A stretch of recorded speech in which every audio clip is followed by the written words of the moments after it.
Jangan lupa like, subscribe, dan share-nya ya. Halo pemirsa Simpo TV, kembali lagi dalam program Kilas Simpo dengan saya Puspita Sinta Devi. Dalam tayangan kali ini, kita akan membahas dua isu, mulai dari bencana gempa yang melanda kawasan Cianjur, Jawa Barat yang tewaskan ratusan orang, hingga potensi fenomena bencana alam apa saja yang bisa menimpa Indonesia, dan beberapa bencana alam terparah yang pernah melanda bumi pertiwi Indonesia. Dari berita pertama, Kampung Cianjur digoyang gempa dengan kekuatan bermagnitudo 5,6. Diduga pemicu terjadinya gempa berasal dari aktivitas sesar Cimandiri. Bencana ini menelan ratusan korban jiwa. Puluhan bangunan juga ikut rusak dan jalanan juga ikut hancur akibat getaran gempa. Semua lini sektor, dalam hal ini pemerintah ataupun non-pemerintah, turut memberikan bantuan dan meninjau lokasi secara langsung.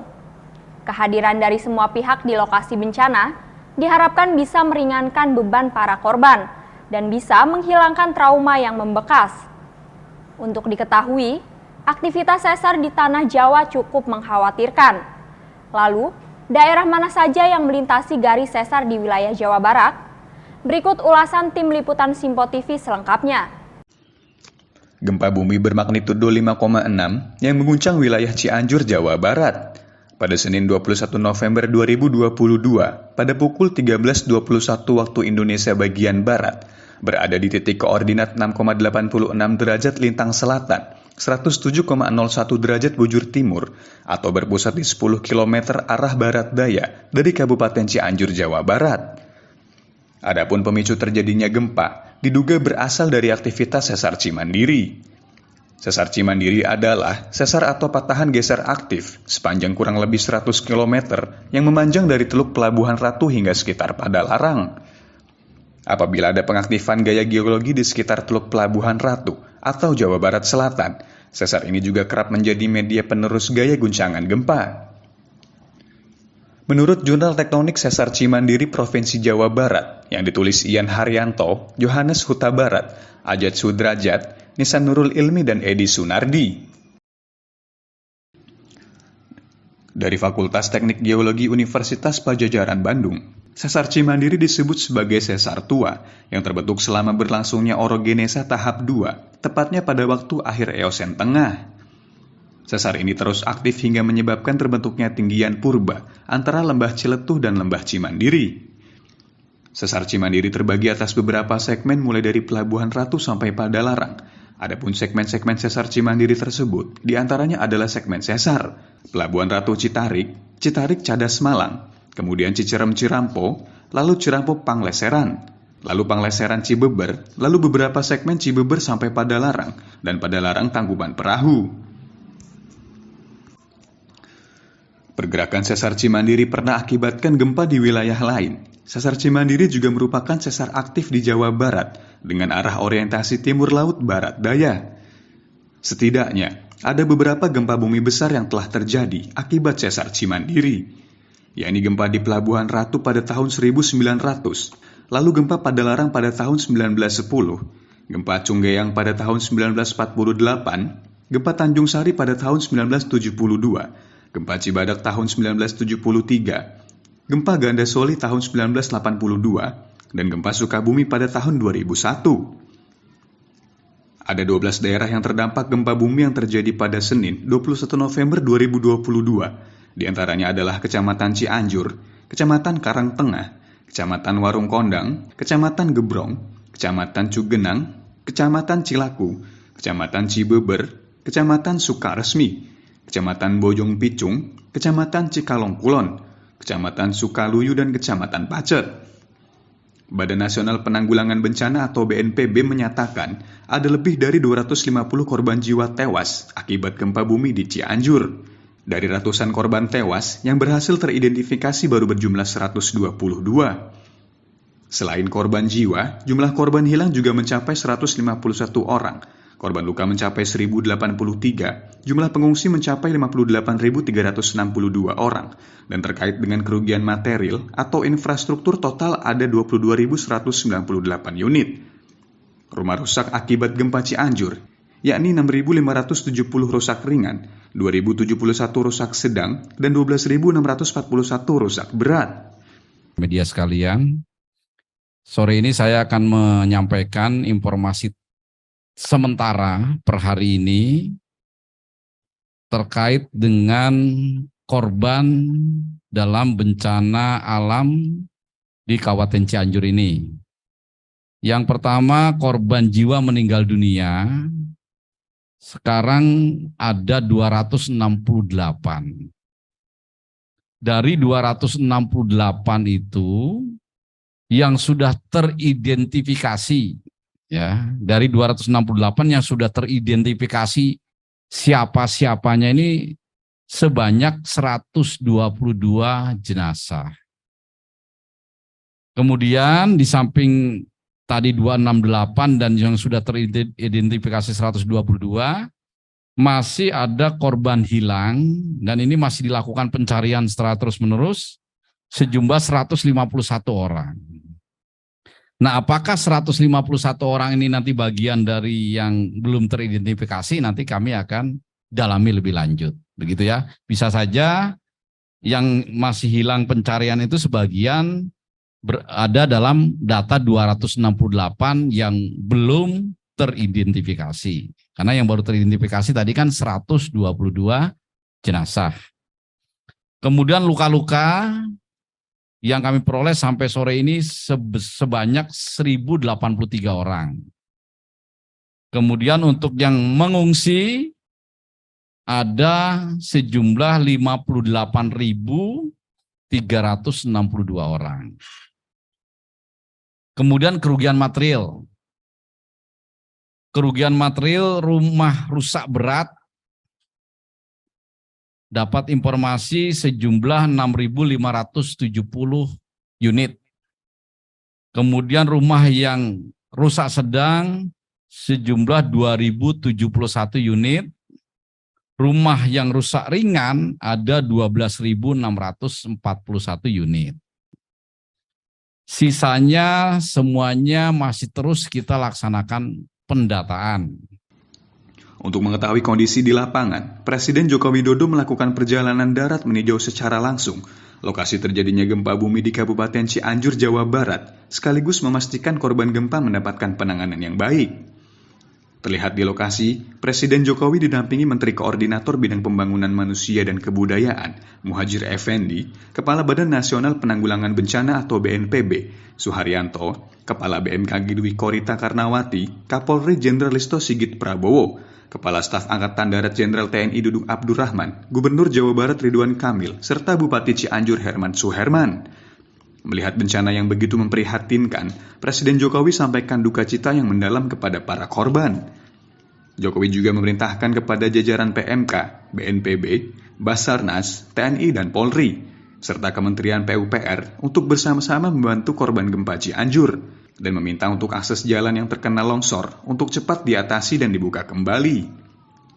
Pemerintah, saya ingin menyampaikan duka cita yang mendalam, bela sungkawa atas terjadinya musibah gempa bumi di Kabupaten Cianjur, Provinsi Jawa Barat.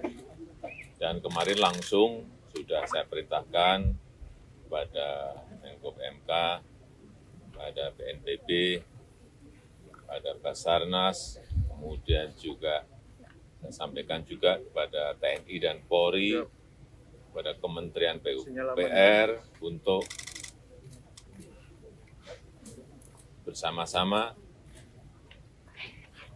gerakkan jajarannya dalam membantu musibah gempa bumi di Kabupaten Cianjur ini, utamanya yang berkaitan dengan akses, pembukaan akses yang terkena longsor. Kemudian yang kedua, untuk korban-korban yang masih tertimbun, saya juga telah perintahkan agar itu didahulukan, evakuasinya, penyelamatan didahulukan. TNI dan Polri telah bergerak cepat untuk membantu menyisir korban dan memperbaiki segala kerusakan di jalan agar akses bantuan dapat tersalurkan dengan baik. TNI sendiri terjunkan 2.000 personil dari Satuan Kodam 3 Siliwangi untuk membantu dan menolong para korban dan mendirikan dapur darurat dari pusat perbekalan dan angkutan angkatan darat hingga rumah sakit lapangan atau darurat. Dan polisi membantu pendistribusian 3.000 sembako untuk para korban yang terdampak akibat gempa yang mengguncang wilayah Cianjur. Kemudian Kapus Dokes akan mengirimkan tenaga medis tambahan dari Mabes Polri untuk membantu penanganan korban maupun pasien yang dirawat agar tidak terganggu. Dari Jakarta, Tim Liputan melaporkan untuk Sinpo TV. Kemudian masuk berita kedua, masih soal bencana alam yang sering melanda tanah Indonesia. Hampir setiap tahun ada saja bencana yang melanda Indonesia. Mulai dari gempa, tanah longsor, banjir bandang, hingga tsunami hampir sering terjadi di Indonesia. Sebetulnya, adakah tanda peringatan jika akan terjadinya bencana alam? Dalam hal ini, BMKG seharusnya bisa mendeteksi lebih dulu untuk mengetahui kedatangan bencana, agar masyarakat bisa dievakuasi sejak awal. Lalu, bencana alam apa saja yang pernah melanda tanah Indonesia? Berikut ulasan lengkap Tim Liputan Sinpo TV selengkapnya. Bencana alam di Indonesia sering terjadi hampir setiap tahun.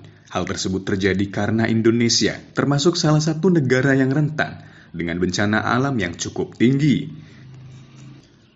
Ada berbagai ancaman bencana alam yang mengintai Indonesia mulai dari gempa bumi, tsunami, banjir, tanah longsor, hingga letusan gunung berapi. Dari berbagai kejadian bencana tersebut, dampak dan resiko yang ditimbulkan cukup besar.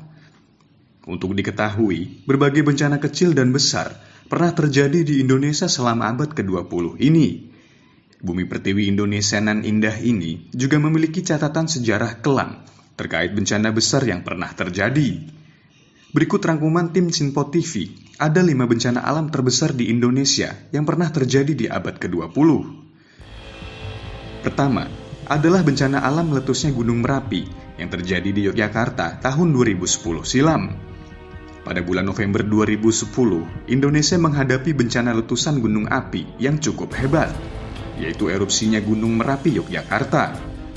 Erupsi tersebut merupakan erupsi terbesar sejak tahun 1872 dari status aktif Gunung Merapi. Guncuran awan panas mencapai seluas 15 km ke arah lereng Gunung Merapi. Letusan pada 5 November menewaskan lebih dari 300 korban jiwa. Selain itu, dampak kerusakan dari letusan gunung berapi terbilang parah. Pasalnya, ratusan ribu rumah warga mengalami kerusakan.